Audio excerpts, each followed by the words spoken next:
Hello, everybody. In this video, I want to talk about homelessness, creativity, and comfort. And well, this is just something, I haven't made a video because I didn't really have ideas in my or thoughts in my head because this is the thoughts section, right? But I was thinking about homeless people. And you know how lately in the news, there's like a lot of, well, we see that there are a lot of homeless people like in the United States, in California, in Europe, right? Like people that are just living under bridges and things like that.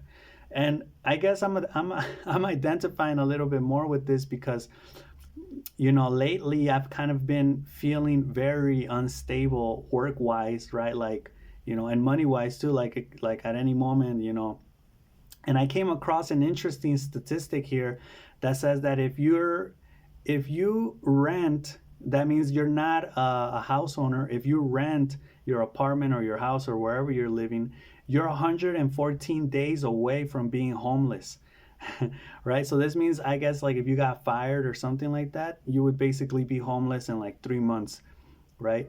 And if you do own a house, you're 227 days away from being homeless, right? Which I thought were like pretty impactful statistics. And it is kind of like that anxiety of like, crap, like I need to work. Like even though I'm tired, I don't want to, whatever, like you have to do it because otherwise, where are you going to live? What are you going to eat, right? Like the system is set up like this, right? And they say capitalism is not perfect, but it's the best we have. But that doesn't take away the fact that like homeless people are a result of a capitalistic industrial corporation society, right, in which we live now. Where the rich are just rich and the poor are poor and the middle class is the working class, basically. Because I was thinking about that. I was like, how, it's funny how like rich people and poor people are the ones that I guess truly have fun. I can say that like tentatively, like maybe I'm wrong, but it's like, rich people don't care, poor people don't care, right? And they can have fun or whatever, do whatever they want. And then the working class, the middle class is the one that has to care, that, becomes like stagnant, that becomes tired in life, right? That ceases to have fun, that even ceases to be happy, Um, and I see this like as a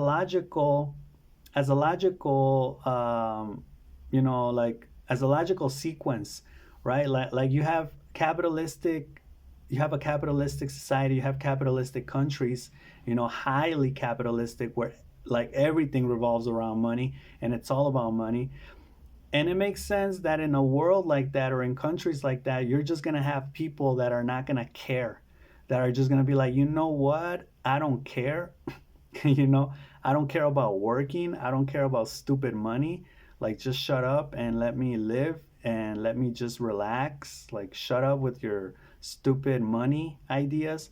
Let me lie down here under this bridge with a blanket and just, whatever, like forget about the world, forget about money makes the world go round. And it makes sense. I think it's the most anti-capitalistic a person can be, right? I know a lot of these people have problems, and I know a lot of these people have like consumption problems, like with drugs or alcohol or things like that.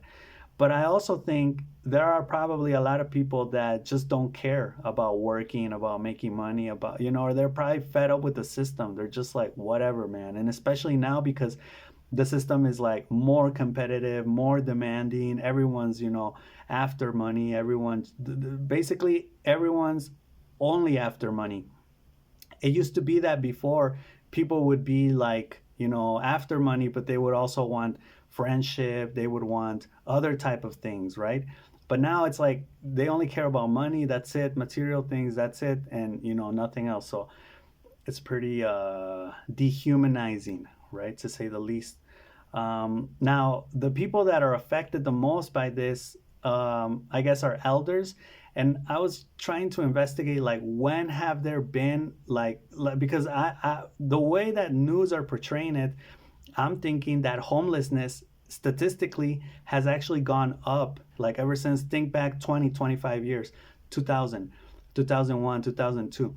to now. And I guess there was a peak in 2007, but overall it has just fluctuated. There hasn't really been like, like homelessness has gone up. I guess in 2007, homelessness in the United States was up almost to like three-quarters of a million people, like 600,000 something people, 700,000 something people. And right now, I guess they brought it down a couple years ago. It was down to like under half a million, right? Under 500,000 people. But now it's gone up again. And I don't know if there's more coverage of it. It might be that, or they're trying to do something, the corporations, by showing all that in the media. Because I think that any information you receive in the media is just like marketing. It's not because, it's not because the news wants you to be informed. Like I mentioned already in a video, if you know something, it's because someone wants you to know it. And it's probably because they're trying to make money off you knowing it, or off your knowing it, right? It's marketing. Like everything is marketing, right? That's what Andrew Bustamante was talking about in the video that I uploaded on, my thoughts on Andrew Bustamante, which is like politicians are now like products to be marketed, right? Campaigners, like everything is marketed, right? You have to market everything. Even the news, even information is marketed, right? So it's like there's like I was trying to do this like meme marketing research, but it was kind of hard how memes are used to sell things, right? Or to sell services. Or, like, for example, you know how they say that cigarettes, there are no cigarette commercials and there are barely any alcohol commercials. But last night I was watching, like, The Man in the High Castle. It's a series on Prime. And, like, these people are just smoking cigarettes, like, all over the movie. And it's like, well, yeah, they don't have commercials, but then, you watch a movie or a series and they're smoking nonstop in the series or the movie. And it's like, well, what do you think our unconscious is going to be thinking, right? What do you think we're going to be assimilating and, thinking about after watching something like that, right? It's still commercials, right? It's still marketing, or like product placements or things like that. I believe memes are also generated not so much to make people laugh or make the world a happy place or be cynical, but also with corporate intentions, right? With corporate objectives, with financial, with capitalistic intentions. I think, and maybe I may be wrong and just over exaggerating and being all conspiracy theorist about it, but I don't know. So elders are affected more by it, which is kind of sad. But it also makes sense because they're unlikely to work as they get older, right? Older people.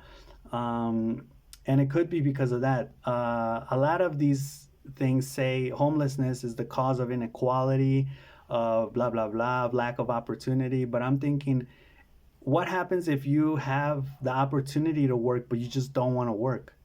Like you just say, I don't want to work. Like, I don't want to be, going in, because a lot of these jobs, are, man, they're crap. They like, people will say, oh yeah, like, there's a lot of opportunities for to work, or, a lot of options. But then, you see like the hours and the wages and you're just like, whoa, man, like I got to sell my soul to the devil for this, for these cents basically. And I got to be like living at my job now, like it's crazy, man. And the other thing I wanted to talk about is like society. I think, well, you know what I think about society. Sometimes society just says things because it's what everybody else is saying. It's because it's in the popular domain, right? It's just stuff that's out there, like innovation. I was doing something on innovation, and innovation demands creativity. In order for you to innovate, you need to be creative, right? And it's kind of funny why why we innovate, why we create. We create as humans not to transcend time and space and become all so powerful. Mm, Excuse me. It's kind of funny why we innovate. So think about you know the car. Think about cars.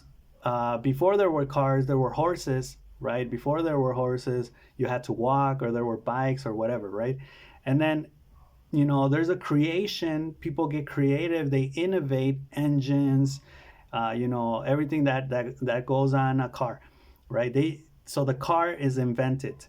And what does that give you? What does that innovation give you? It doesn't give you superior being. It doesn't help you transcend time and space. It doesn't help you become one or seek love or, whatever, like whatever ideal objectives or final intentions people say that humans or humanity has. It doesn't give you none of that.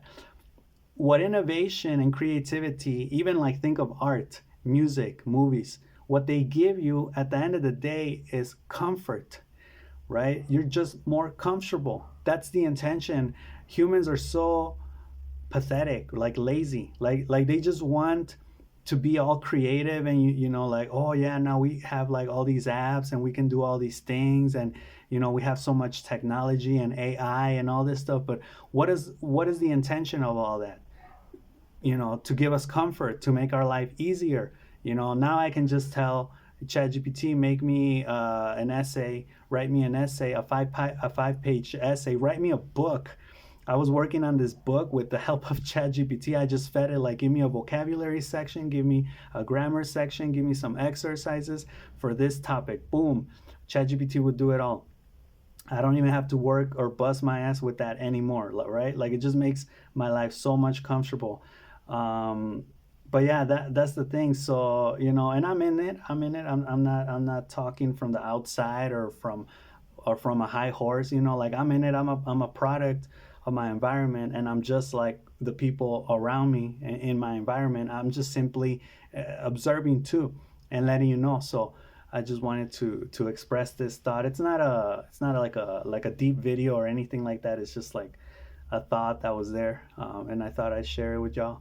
So let me know what you think about this homelessness. I don't know where, in this case, I think homeless people just, some of them have problems, but I'm sure some of them also just want to be left alone and be comfortable and not have to, work so much and climb the corporate ladder and deal with the social status of things and the social media of things. Um, and it makes sense, like I was saying. So in the future, I don't know where this is probably going to go. I think there is a solution. We just haven't thought of it yet as humans, as humanity, but there probably is a better system of doing things. But we also got to be careful that it's not too inclined towards comfort, because you do need to do certain things. And I'm at the stage in my life where I'm more thinking out of things that I like to do, because there's a video coming up from my Imago section. Be on the lookout for it. It's on Karen Horney's ideas, and it's gonna be big. It's gonna have a warning label, because it could like maybe generate anxiety or provoke depression in you. But that's gonna be coming up, and it's very cynical. It's a very cynical perspective, but it's a useful perspective, and it's, I think, more of a 30-plus-year-old perspective, right? Not so much a young person perspective. Um, but in it, you could kind of say that there's this idea of like, you know, there's actually an opposition to the idea of like, you got to look for something that you love to do so you don't work a day in your life, and you kind of get rid of that ancient cliche idea, and you say, you know what, like, stop saying that, because it's not about finding something you like. It may actually just be about finding something you can do, right? Just think of that, right? Like, not even something that you're good at, just simply something that you can do, right? And that you don't do it that bad, right? Let's just leave it at that. So it's like, I think, a more realistic perspective, and all of this is so you get off your high horse, you bring down expectations, you become less frustrated, less stressed. You try to live more comfortably, right? So that's all I got for this video. Let me know what you think, and I'll see you in the next one. All right, peace.